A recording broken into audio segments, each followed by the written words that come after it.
Bienvenidos a su canal de la Iglesia Bíblica Bautista Razón para Vivir, con el pastor Jared Suárez. Vamos ahora. Señor y Padre, gracias porque tú nos das tu palabra, en ella confiamos y te rogamos, Señor, que nos hables, sobre todo para que crezcamos en tu gracia y podamos ser las personas que quieres que seamos. Habla nuestro corazón, danos entendimiento y ayúdanos, Señor, a hacer tu voluntad. Y en el nombre de Jesucristo, amén. Amén. Podemos tomar nuestro lugar. Y bueno, este pasaje realmente es muy interesante porque empieza a profetizar Isaías y empieza a hablar acerca de los últimos días. Y pues realmente llama mucho la atención. Pero mire lo que dice el versículo 1. Porque he aquí que el Señor Jehová, estoy en el 3. Lo que vio Isaías, hijo de Amós, acerca de Judá y de Jerusalén. Entonces, es una profecía que va hacia Judá y Jerusalén. Si ustedes se dan cuenta, Judá y Jerusalén es lo mismo, porque está en el mismo territorio de Judá y Jerusalén. Lo que quiere hacer es énfasis en ese lugar, porque vea lo que dice el versículo 2. Acontecerá en lo postrero de los tiempos, es decir, tiempo indefinido, no se sabe cuándo será, pero será, dice que será confirmado el monte de la casa de Jehová como cabeza de los montes y será exaltado sobre los collados y correrán a él todas las naciones. Y como sabemos, el monte de Dios es el monte de Sión. Es el monte que también se conoce allí donde está el templo, así se le conoce también el monte de Sión, pero sin embargo también se le conoce a Sión como nación, a la nación de Israel. Sigue diciendo el verso 3, y vendrán muchos pueblos y dirán, venid y subamos al monte de Jehová, a la casa del Dios de Jacob, y nos enseñará sus caminos, y caminaremos por sus sendas.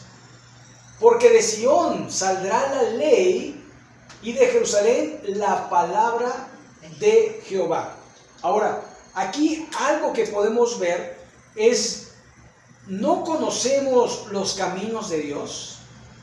Pareciera que Israel no, porque dice, vayamos allá, porque allá se nos enseñarán sus caminos y caminaremos por sus sendas. Es como si fueran desconocidos de la voluntad de Dios. Sin embargo, como dice el apóstol Pedro, nosotros tenemos la palabra profética más segura, en la cual, dice, la cual alumbra como antorcha en la obscuridad. Así que ya no estamos en tinieblas, sino estamos en luz, y de alguna forma Dios va guiando nuestros pasos y nuestra vida, y nosotros seguimos un camino, y ese camino es Jesús. Jesús es el camino.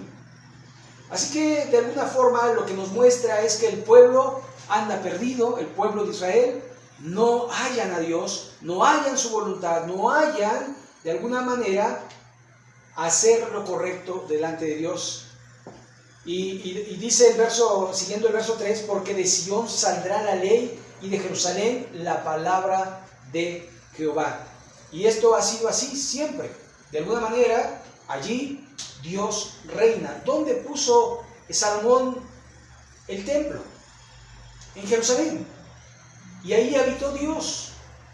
Aunque los cielos de los cielos no le pueden contener, Él hizo una habitación en la tierra para que de alguna manera pudiera el hombre interactuar con Él.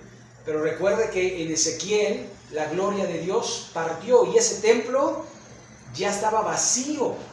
Ya solo se hacía de una manera ceremonial, religiosa y por costumbre y por tradición. Pero ya no era un asunto del corazón, porque de alguna forma solo Dios iba hablando a ciertas personas para mostrarles allí el camino en el cual debían andar. Verso 4 y juzgará entre las naciones y reprenderá muchos pueblos y volverán sus espadas en rejas de arado y sus lanzas en hoces. No alzará espada nación contra nación, ni se adiestrarán más para la guerra. Esto nos da de alguna forma una idea de cuándo será este tiempo, y será seguramente cuando Cristo reine en la tierra, esto es en el milenio. Ahorita con las guerras, la guerra de Israel con los palestinos, con el grupo terrorista Hamas, y Ucrania con Rusia y la OTAN, y de todos ahí se pueden ver las armas, se pueden ver los tipos de tanques, la defensa antiaérea, y se pueden ver un montón de armas de destrucción masiva que están utilizando, pero que en este tiempo dice no va a haber más armas, ni van a pelear naciones contra naciones, ni pueblos contra pueblos, sino que habrá una paz perdurable. Así que tenemos que entender que esto va a llegar cuando no haya armas. Por lo tanto, no es en este tiempo, sino en el tiempo de la segunda venida de nuestro Señor y Salvador Jesucristo. Ahora, este pasaje de Isaías, usted puede verlo con claridad nuevamente en Miqueas capítulo 4, y vea los versos 1 al 4. Dice así: acontecerá en los postreros tiempos que el monte de la casa de Jehová será establecido por cabeza de montes y más alto que los collados, y correrán a él los pueblos. Vendrán muchas naciones y dirán: venid, subamos al monte de Jehová, a la casa del Dios de Jacob, y nos enseñará en sus caminos, y andaremos por sus veredas, porque de Sión saldrá la ley y de Jerusalén la palabra de Jehová. Parece que estamos leyendo Isaías, ¿cierto o no? Sí. Y después sigue el verso 3: y él juzgará entre muchos pueblos y corregirá a naciones poderosas hasta muy lejos, y martillarán sus espadas para asadones y sus lanzas para hoces. No alzará espada nación contra nación, ni se ensayarán más para la guerra, y se sentará cada uno bajo de su vid y debajo de su higuera, y no habrá quien los amedrente, porque la boca de Jehová de los ejércitos lo ha hablado. Así que si esta palabra se repite, indica que la palabra será cumplida. Esta palabra se confirma, lo dice Isaías, lo dice Miqueas, por lo tanto será como Dios dice en su bendita palabra. Entonces vemos allí que Dios está dándonos idea de lo que va a ser en el futuro, así que no debemos de temer, porque Dios tiene todo bajo control, y todavía, al parecer, aunque no mucho, pero falta tiempo para que venga el Señor. Ahora, si usted se da cuenta, es muy probable que lleguemos a la era de piedra nuevamente. ¿Por qué digo esto? Bueno, si usted lee el Apocalipsis, hay una gran mortandad, hay guerras, hay hambre, hay pestilencias, hay un montón de cosas que demuestran que la tecnología no va a servir para contrarrestar ni las guerras ni las enfermedades en aquellos tiempos. Así que van a tener que volver a empezar de nuevo. Habla de arados. Se va a empezar de nuevo. Ahora, ¿realmente qué es lo que necesitamos? ¿Necesitamos grandes coches? ¿Necesitamos grandes casas? ¿Qué necesitamos? Primero, necesitamos la vida. Segundo, necesitamos la inteligencia. Tercero, necesitamos dirección. Porque sin dirección, el pueblo perece.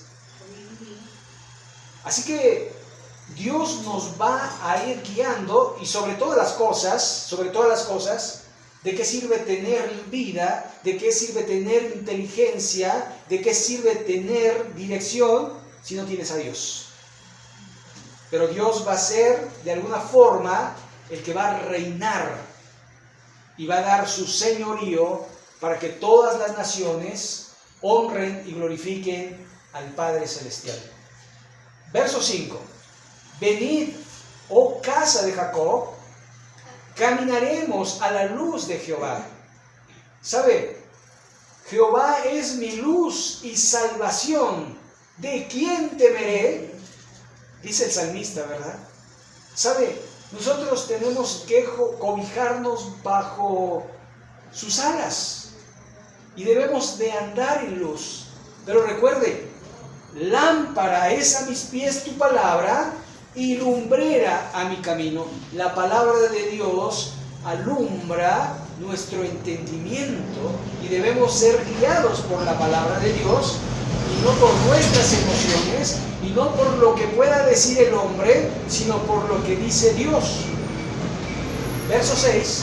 Ciertamente tú has dejado tu pueblo, la casa de Jacob, porque están llenos de costumbres traídas del oriente y de agoreros como los filisteos, y pactan con los hijos de extranjeros. Ahora va a mencionar cómo el pueblo ha ido transgrediendo la ley e hizo todo lo que Dios le dijo que no hiciera, lo hicieron. Dice, cuando iban a entrar, Dios les dijo, no hagáis como las costumbres de los pueblos en los cuales Dios te va a introducir. No irás en pos de sus dioses. ¿Y qué hicieron? Empezaron con sus costumbres y terminaron con sus dioses, los dioses de los babilonios. Y se empezaron a hacer dioses ellos mismos, como lo vimos en el devocional en la semana, como Aarón les hizo un becerro.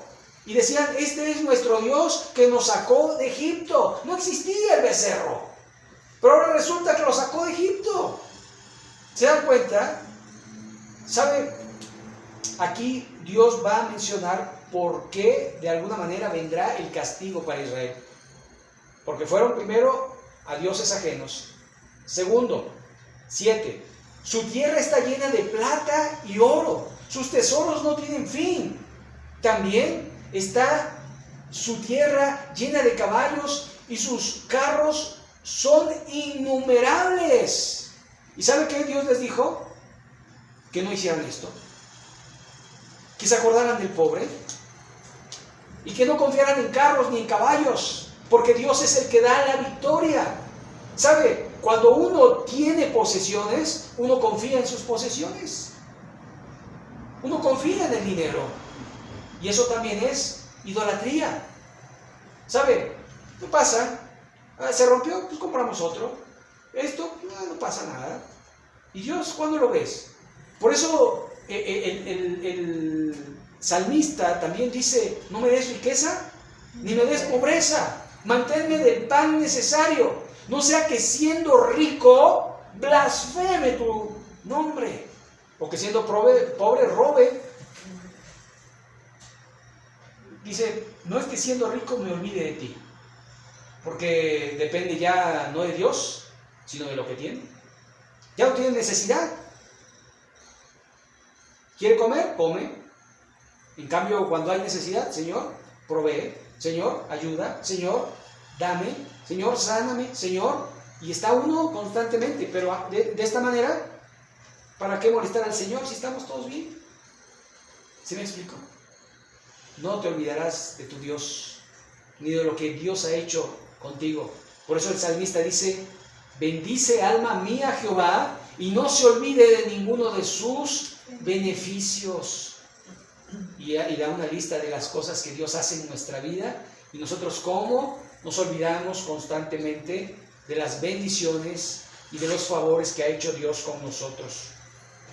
Verso 8. Además su tierra está llena de ídolos, y se han arrodillado ante la obra de sus manos y ante lo que fabricaron sus dedos, y se ha inclinado el hombre y el varón se ha humillado, por tanto no los perdones. ¿Sabe? ¿cómo es posible que un hombre pueda tallar una madera y después pueda venerarlo y pedirle y hablar con él? Se oye tan absurdo como verdad es, como en nuestros días todavía lo vemos.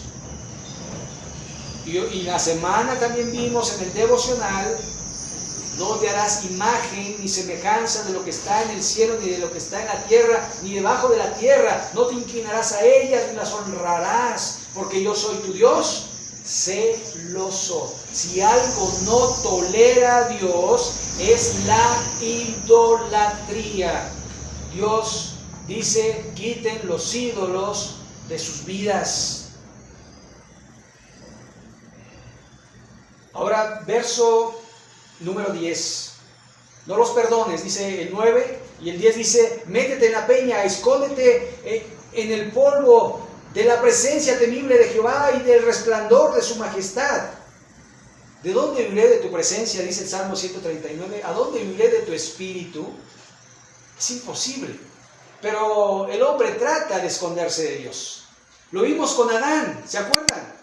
Adán pecó y le dijo Dios: ¿dónde estás? Dice: me escondí porque tuve miedo. El miedo nos hace escondernos, pero no podemos escapar de su presencia. Él sabe todo lo que hemos hecho, bueno y malo. ¿Se acuerdan allí en 2 Corintios 5:10 que dice: porque todos compareceremos ante el tribunal de Cristo por todas las cosas que hayamos hecho sobre la tierra, sean buenas o sean malas? Así que Dios nos ve. Debemos temer su presencia porque Él nos ve. A veces los ladrones le temen a la policía y están viendo a ver si no viene la policía, a ver si alguien no los ve, pero se olvidan que Dios los está viendo y Dios los está juzgando. ¿Saben? Nosotros también nos escondemos para que no nos vean de lo que hacemos, pero Dios nos ve y lo está anotando. Por esa razón, Dios quiere que tengamos conciencia de que Él nos está mirando siempre y que no podemos escondernos de su presencia. Pero dice: corran, escóndanse. Verso 11: la altivez de los ojos del hombre será abatida, y la soberbia de los hombres será humillada, y Jehová solo será exaltado aquel día. Humillados ante la poderosa mano del Señor, y Él los exaltará cuando fuere tiempo. Y también dice: el que se exalta será humillado, y el que se humilla será exaltado. Así que de alguna manera es mejor vivir en la humillación delante de Dios que vivir exaltado delante de Dios. Hay que humillarse ante su presencia, porque somos polvo, porque hoy estamos, mañana no sabemos, porque decimos: iremos mañana y haremos esto y aquello, cuando no sabes qué será de sí el día. Por eso debemos decir: si el Señor quiere, haremos esto o aquello, siempre poniéndonos en las manos de nuestro Dios. Verso 12: porque el día de Jehová de los ejércitos vendrá sobre todo soberbio y altivo, y sobre todo enaltecido, y será abatido. El día de Jehová. ¿Sabe que el día de Jehová es terrible? El día de Jehová es el día donde Dios viene a juzgar a las naciones. Es el día donde va a ser justicia. Es el día donde muchos serán lanzados al infierno. Verso 13: porque todos los cedros del Líbano, altos, erguidos, y sobre todas las encinas de Basán, sobre los montes altos y sobre todos los collados elevados, sobre toda torre alta, que es donde ponían sus ídolos, y sobre todo muro fuerte, que es donde se resguardaban, sobre todas las naves de Tarsis y sobre todas las pinturas preciadas. La altivez del hombre será abatida, y la soberbia de los hombres será humillada, solo Jehová será exaltado ese día. Así que vemos que, como el Señor Jesucristo dijo, cuando seas convidado a una fiesta, no te sientes en el mejor lugar. No sea que venga el anfitrión y te diga, este lugar está reservado para alguien importante, mejor siéntate por allá. ¿Sabe? Es mejor vivir humillado ante la presencia de Dios. Sin Dios no somos nada. De hecho lo dice Jesucristo. Yo soy la vid, vosotros los pámpanos. El que permanece en mí, este lleva mucho fruto, porque separados de mí, nada podéis hacer. Así que necesitamos a Dios. ¿Cuándo? Siempre, siempre. Verso 18, y quitará totalmente los ídolos. Dios tiene que actuar, porque Dios le dijo al hombre, quita tus ídolos, quita tus ídolos, quita tus ídolos. ¿Y qué hizo el hombre? Hizo caso omiso a Dios, y ahora Dios lo va a hacer. Verso 19, y se meterán en las cavernas de las peñas y en las aberturas de la tierra por la presencia, que dice, terrible, temible de Jehová, y por el resplandor de su majestad, cuando Él se levante para castigar la tierra. Aquel día arrojará el hombre a los topos y murciélagos sus ídolos de plata y sus ídolos de oro que le hicieron para que adorase. El oro y la plata va a ser para nada. No sirve, no sirve. ¿Sabe? Muchas veces sabemos que el dinero se deteriora, que el dinero pierde su valor. Y nuestro país ha cambiado de billetes. Si ustedes recuerdan, hace muchos años, hace, no sé, unos 30, 40 años, todavía teníamos los 3 ceros, ¿se acuerdan? Y después esos billetes que valían mucho dejaron de valer, ¿cierto? Y usted puede a lo mejor tener billetes viejos, pero usted vaya a la tienda a ver si valen algo. Así van a ser los ídolos sin valor, porque no tienen valor. Pero ¿sabe quién está detrás de los ídolos? Satanás. Satanás está detrás de los ídolos. Y por eso hay milagros. Porque yo quiero decirle que Satanás también hace milagros. Porque en aquel día, dice el Señor, Mateo capítulo 24, se acercarán hombres amadores de sí mismos, diciendo, en tu nombre hicimos ¿qué? Milagros. Milagros. En tu nombre profetizamos. En tu nombre echamos fuera demonios. Mas yo os diré, apartaos de mí, hacedores de maldad, no os conozco, al fuego eterno. ¿Se dan cuenta? Los ídolos pueden hacer milagros, pero te alejan del Dios vivo y verdadero. ¿De qué sirve que Dios te sane que un ídolo te sane a alguien si ese alguien va a arder en el infierno junto contigo? De alguna forma Dios obra poderosamente. Verso 21, y se meterán en las hendiduras de las rocas y en las cavernas de las peñas por la presencia formidable de Jehová y por el resplandor de su majestad, cuando se levante para castigar la tierra. Ahora vea este pasaje en Apocalipsis capítulo 6,